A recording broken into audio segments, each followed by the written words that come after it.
שלום שלום, ברוכים הבאים לפרק ה-20 של פייקלנד, הפודקאסט של המכון למחקרי ביטחון לאומי וקרן קונרד אדנאואר, שעוסק בכל מה שהוא מעבר לטילים במלחמות וגם בעת שלום, ואלה כמובן המילים.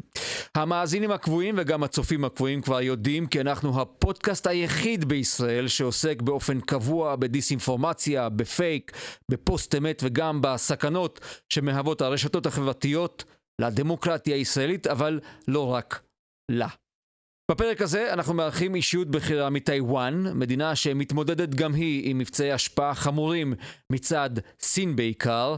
טאיוואן לקחה את הנושא הזה מאוד ברצינות, ובמדינה יש שרה שכל ייעודה הוא עיסוק במאבק נגד מבצעי השפעה ונגד הפצת דיסאינפורמציה שמשפיעה על הזירה הציבורית. אודרי טנג היא שרת הדיגיטל הראשונה של טאיוואן, שמסיימת בימים אלה 8 שנים בתפקיד. תכף נשוחח עם אודרי טנג, אבל לפני כן נאמר שלום לדורון פלדמן, דוקטורנט בבית הספר למדע המדינה וממשל וחוקר בסדנת יובל נאמן למדע, טכנולוגיה וביטחון באוניברסיטת תל אביב. דורון, מה אנחנו צריכים לדעת על המלחמה שבין טאיוואן ובין סין במגרש התודעתי, ומה שונה הדרך שבה טאיוואן מתמודדת עם האתגר הזה? כן, אז שלום רב, תודה רבה על ההזדמנות להיות כאן. אז קודם כל, כשאנחנו מדברים על לוחמת הרשת, הסייבר והדיסאינפורמציה של סין נגד טאיוואן, אנחנו צריכים להבין בעצם שמדובר במאמץ כולל של סין לבודד את טאיוואן, הן מבחינה כלכלית, לכפות עליה, להטיל עליה לחצים כלכליים, לבודד אותה מדינית, וכמובן להפעיל עליה לחץ צבאי, שזה אומר שסין במשך שנים די ארוכות בונה יכולות צבאיות משמעותיות על מנת להשאיר לעצמה את היכולת לפלוש לטאיוואן, והדבר הזה כמובן מתלווה לתרגילים צבאיים ולכניסות של כלי טיס סינים לאזורים שמסביב לאי בסין. ואשר באמת ללוחמת הרשת, לוחמת הסייבר המשולבת, לוחמת הדיסאינפורמציה של סין, אז אפשר לומר שיש לה 4 מטרות עיקריות. הדבר הראשון שבעצם גורמים פרו-סינים מנסים לעשות נגד טאיוואן, זה ליצור איזושהי תחושת פחד וטרור קבועים בקרב אזרחי טאיוואן.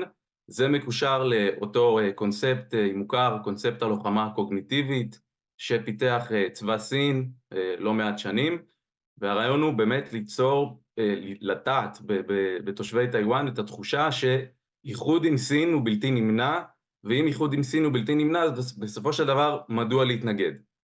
2, וזה עובד אגב? המסר הזה נקלט?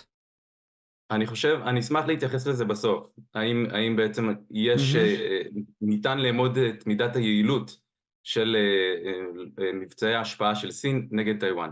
אז רק חשוב לי פשוט לסיים קודם כל את שאר הנקודות. אז הנקודה השנייה, שבעצם מה שסין מנסה להשיג דרך אותה לוחמת דיסאינפורמציה, זה להעמיק את השסעים והמתחים האתניים, התרבותיים והחברתיים שקיימים בחברה הטאיוואנית. מדובר במידה רבה, בדומה לישראל, בחברה מאוד מאוד מגוונת, יש בה עשרות שבטים, תרבויות שונות, מערביות, בין השאר כמובן גם תרבויות, זאת אומרת שטאיוואן ספגה כתוצאה מהשלטונות הזרים ששלטו בה, היפנים, הסינים ואחרים, ברבות השנים, וגם כמובן כתוצאה מהמתחים הפוליטיים. יש שם בטאיוואן 2 תנועות פוליטיות בולטות, ועוד תנועה נוספת יחסית חדשה שצמחה בשנים האחרונות, ככה מעין תנועת מרכז, שבעיקר הצעירים מזוהים איתה.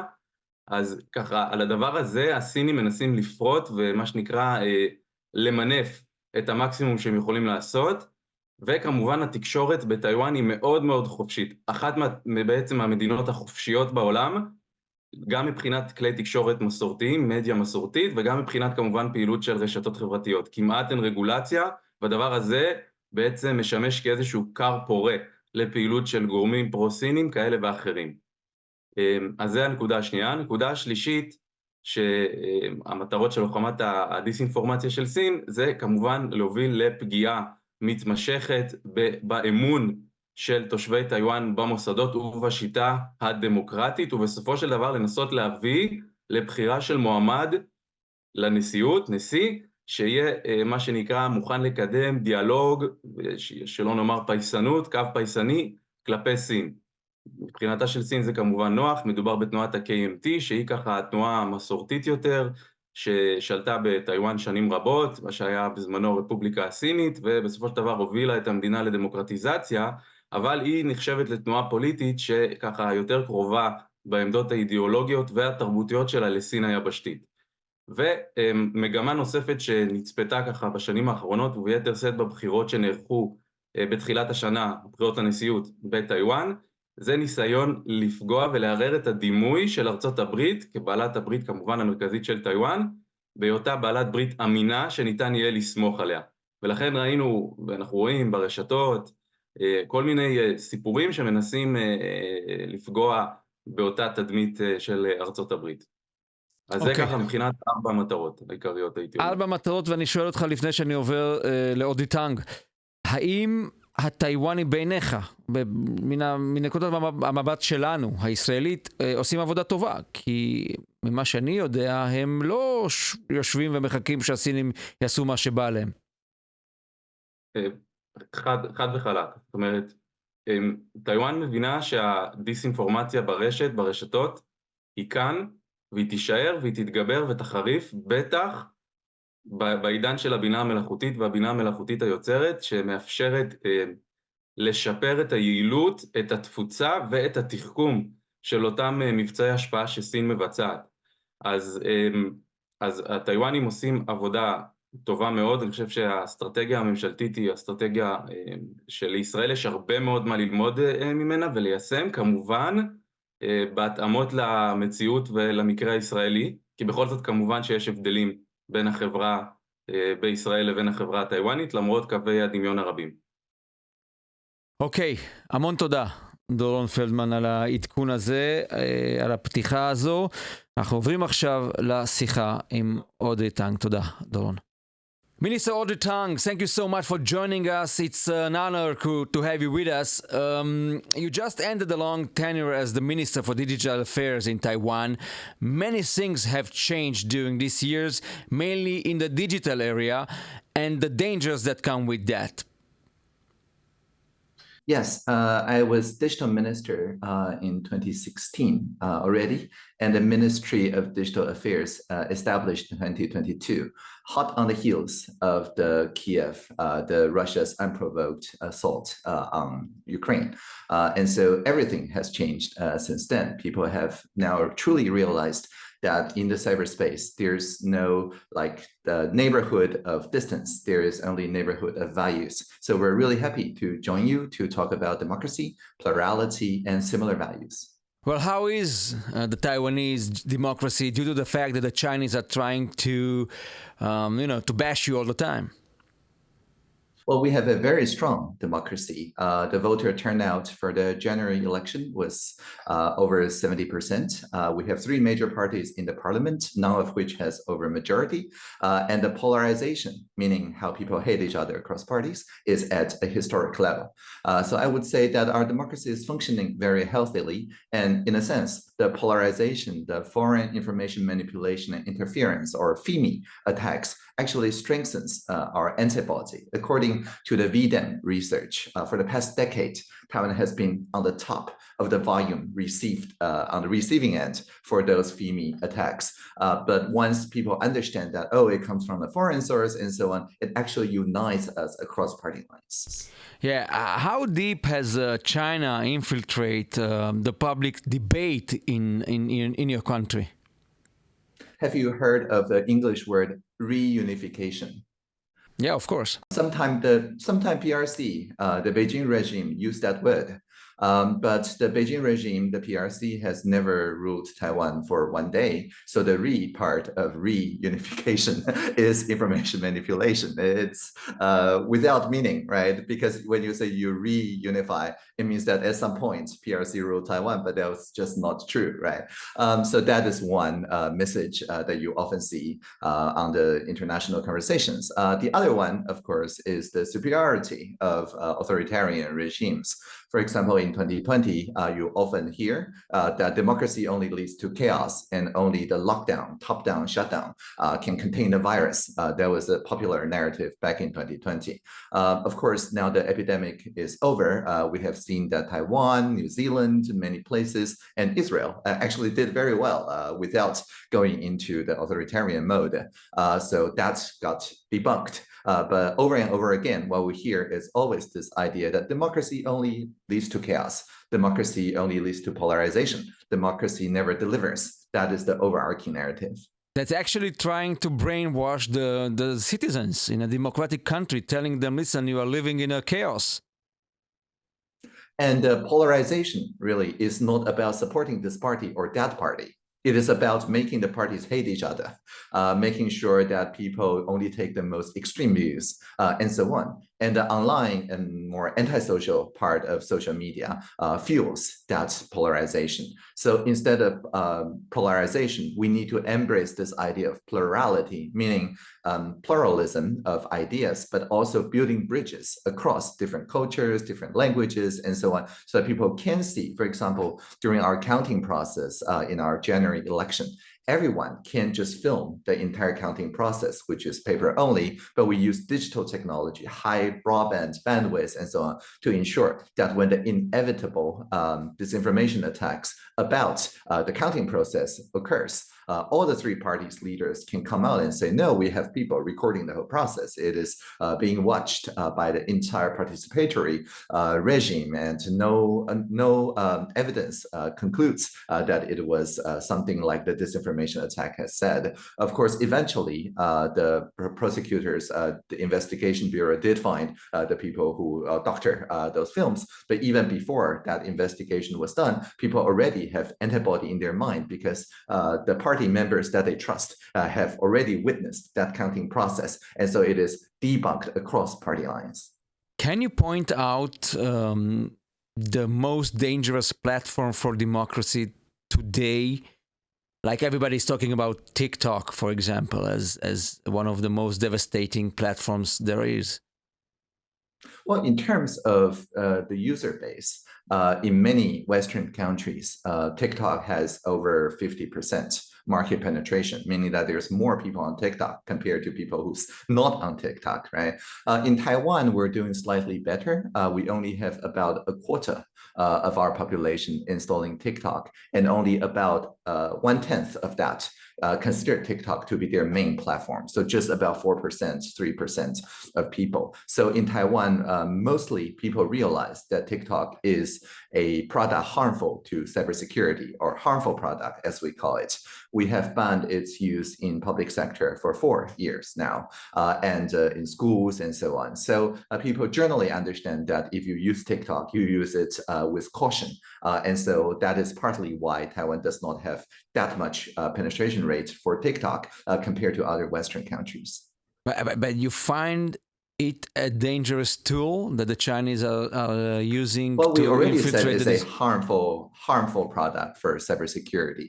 And in our upcoming Cybersecurity Management Act draft, there is this definition, basically for foreign sources who control a entity. That entity may be in, I don't know, Cayman Islands or somewhere else. And for that entity to control such a software or hardware or a service and so on. So indirect control by foreign adversaries is part of the definition, not the only definition, but a sufficient condition for a harmful product. And of course, TikTok is a harmful product. Yeah, well, there is a dilemma in democracies whether to regulate or not the discussions online. That's a very harsh dilemma because we wouldn't like governments to tell us what to write or what to read. So how do you deal with this dilemma in Taiwan? But this is not about a content moderation. You just said something about content. But exactly the same video, if you post it on YouTube or you post it on Instagram, that is no problem because Meta, that company, or Google have set up the local team. They have a local representative, and when we have conversations with them and so on, they do send representatives and delegates and so on. So in a sense, it is not about content. Exactly the same content, exactly the same conversation can happen. What we're talking about, the cybersecurity angle, is how much control the foreign adversary has on this particular product, regardless of the content on it.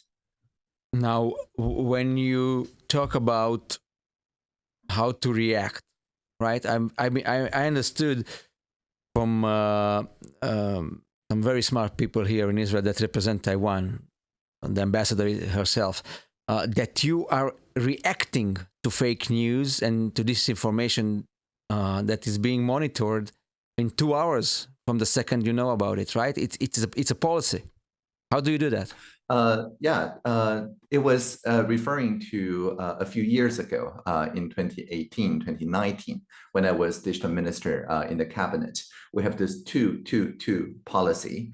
And the idea is that within 2 hours, there needs to be 2 pictures and each associated with 200 characters or so, very short text, to ensure that whenever there is anything that needs clarification, we clarify it within the same news cycle. And because it comes from the government, for most people, it actually is faster.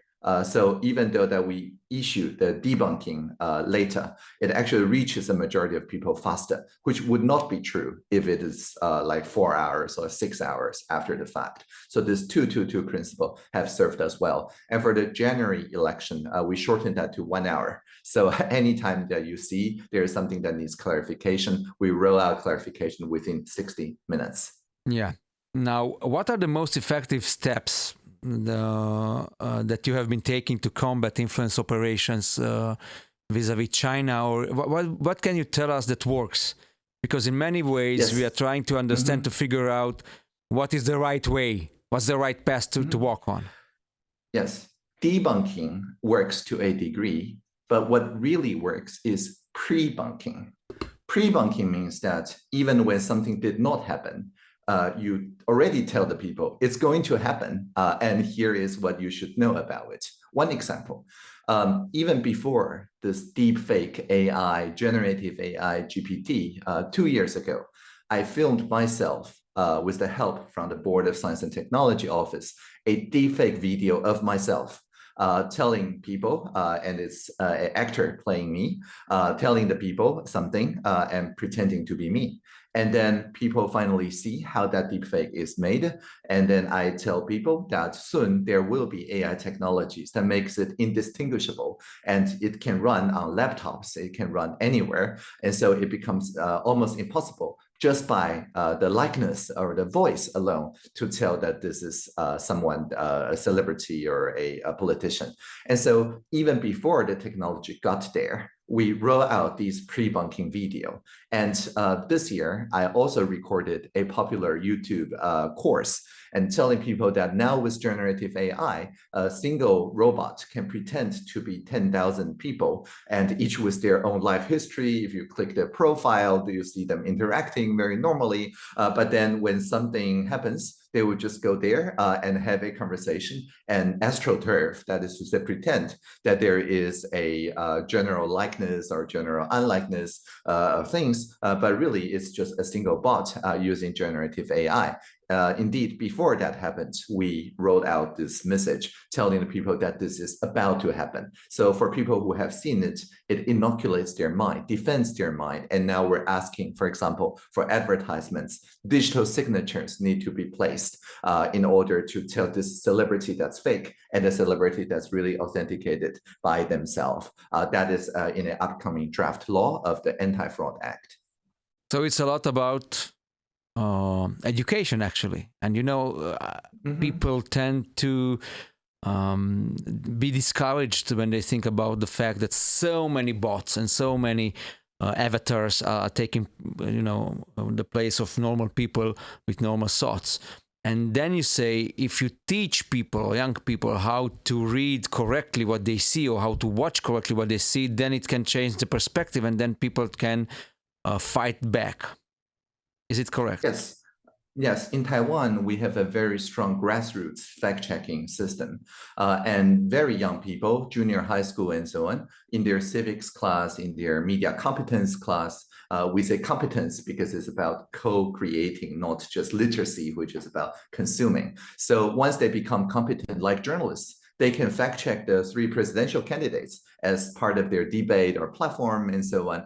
And when the junior high school students start thinking like journalists, it safeguards their mind, because once you think like a journalist, checking the sources, balancing the views and so on, you cannot get that easily captured by this outrage or this emotion or things like that of the rhetorics. And once they have contributed, for example, to the collaborative fact-checking, co-facts ecosystem, they also can help their friends and families and so on to contribute online. And so when everybody contributes, it's just like participatory counting in the election process.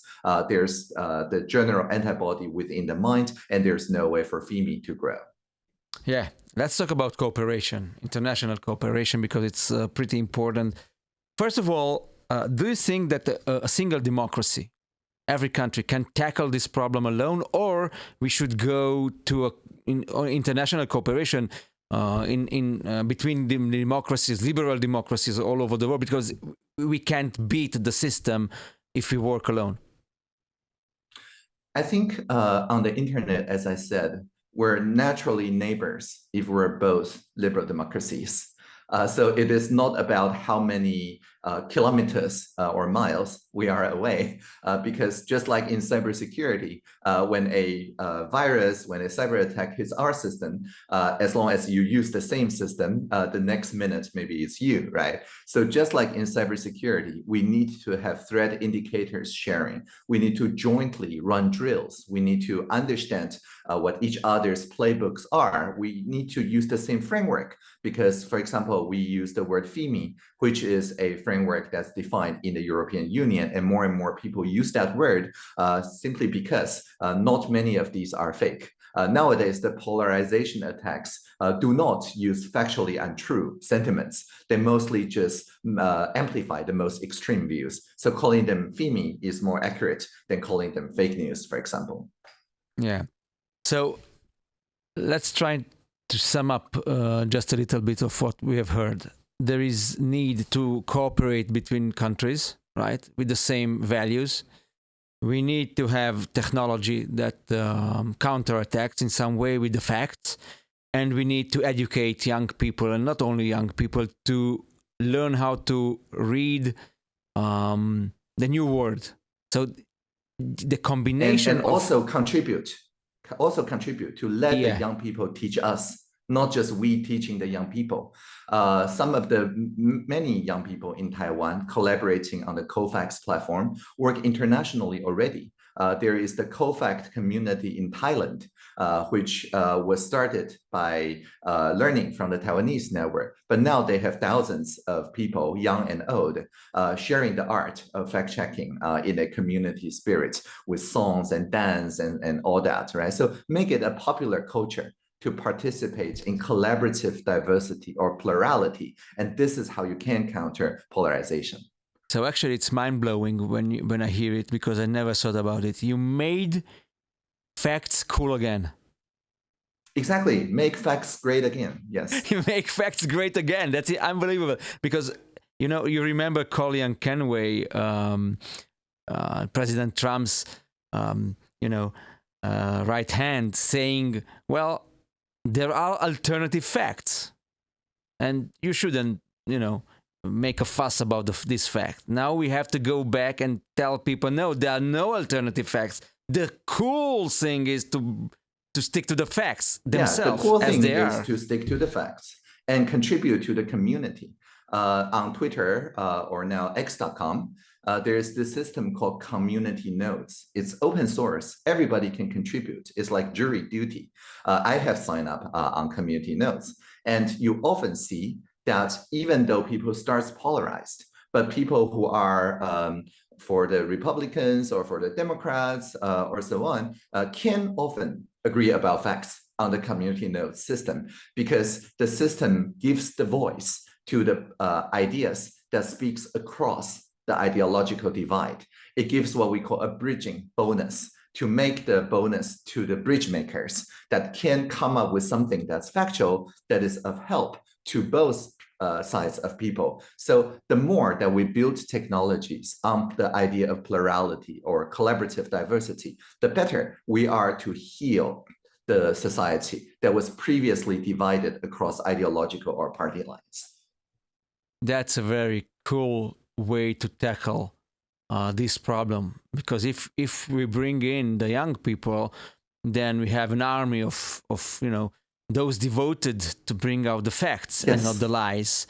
I'd like to go back to your way to respond on the spot to this information when you find out about it, because it's super interesting, because we are talking about cultural changes and usually it takes time.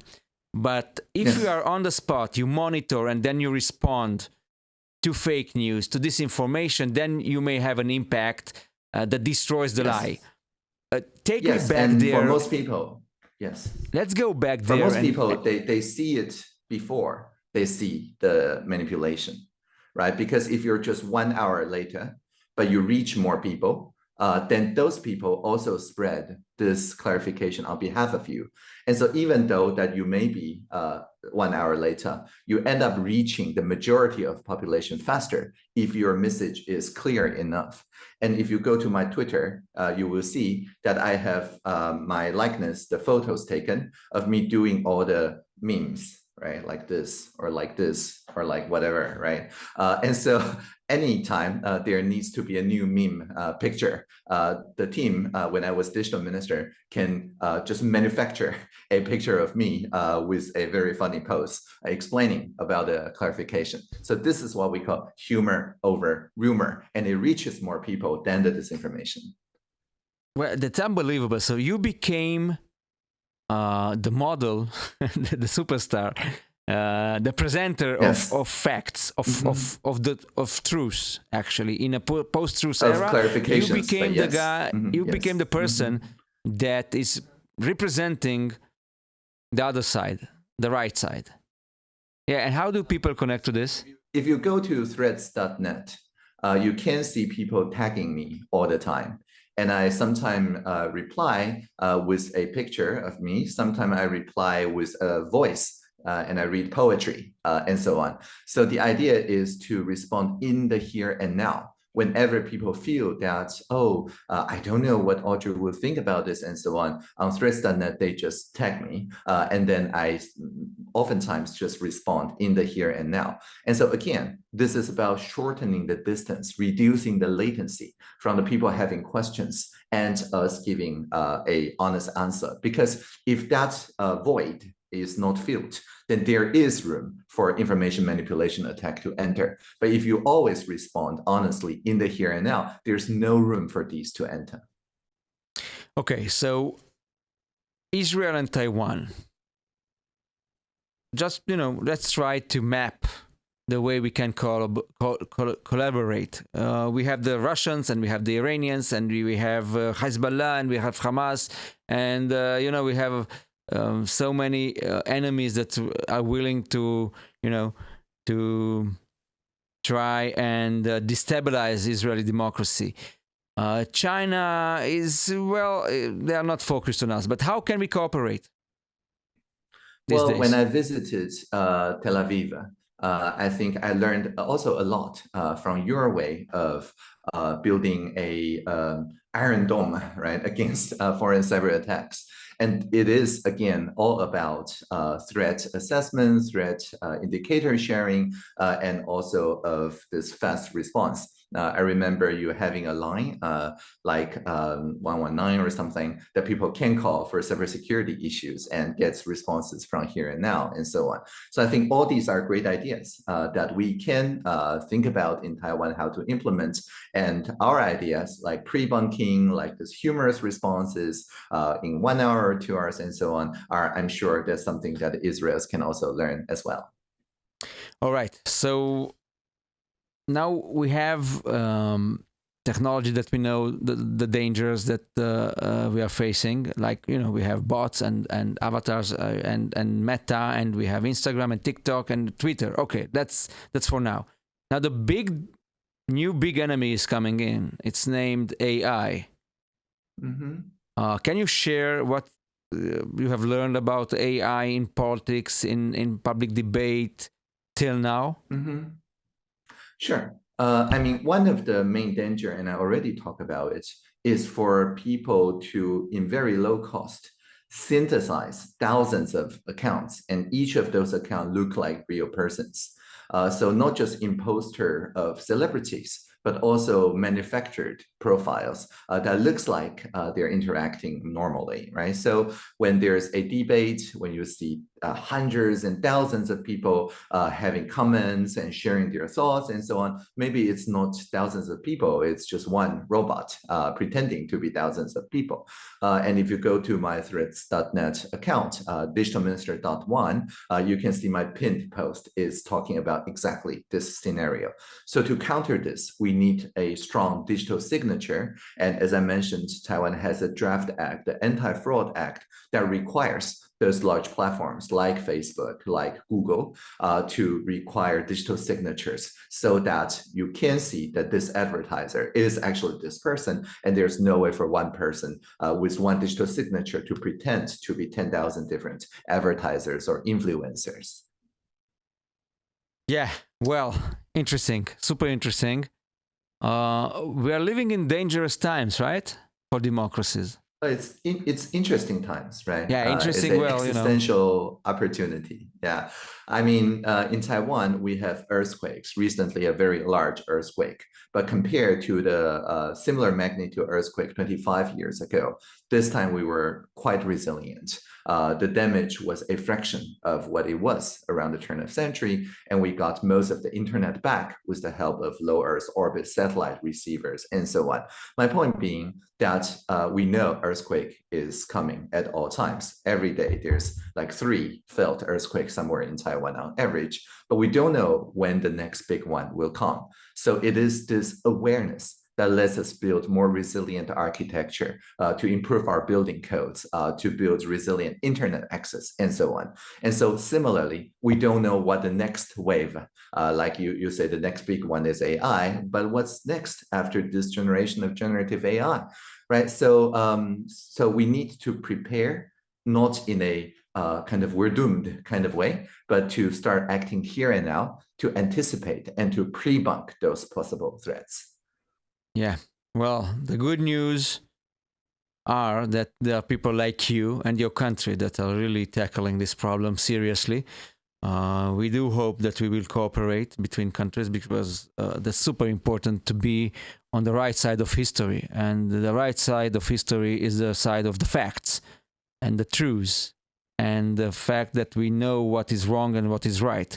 And sometimes people get confused sometimes, but we have this almost obligation to be on the forefront and to debunkle all these lies, because without this, we won't have democracy. Well, Minister Audrey Tang, it was a great pleasure talking to you. I would like to invite you to the INSS and to Tel Aviv, and to visit us. And I'm sure that we should cooperate, and we have to cooperate in order to save our future, right? Yes, definitely. We need digital solidarity. We need to build bridges across the liberal democracy so we can free the future together. Thank you for your invitation. I will make sure to visit, hopefully this year, if not next year. Thank you so much, Audrey Tang from Taiwan. Thank you so much. The First Minister of Digital Affairs. זו הייתה השיחה שניהלנו עם אודרי טאנג, שהיא מסיימת בימים אלה 8 שנים בתפקיד של השרה לעניינים דיגיטליים, דבר מרתק, דברים מרתקים ששמענו כאן לגבי הדרך שבה צריך להתמודד עם דיסאינפורמציה ועם פייק ניוז, והם עושים את זה בטאיוואן, כי יש להם את המפלצת הגדולה של סין שיושבת להם על הווריד כל הזמן ומנסה לסכסך ולפרק את המדינה שלהם. סיימנו, פייקלנד, הפרק ה-20 מגיע לסיומו, המכון למחקרי ביטחון לאומי, וקרן קונרד אדנאו, ואני עטילה שומפלבי, אומרים לכם תודה, נשתמע בפרק הבא, בינתיים שימו על עצמכם להתראות.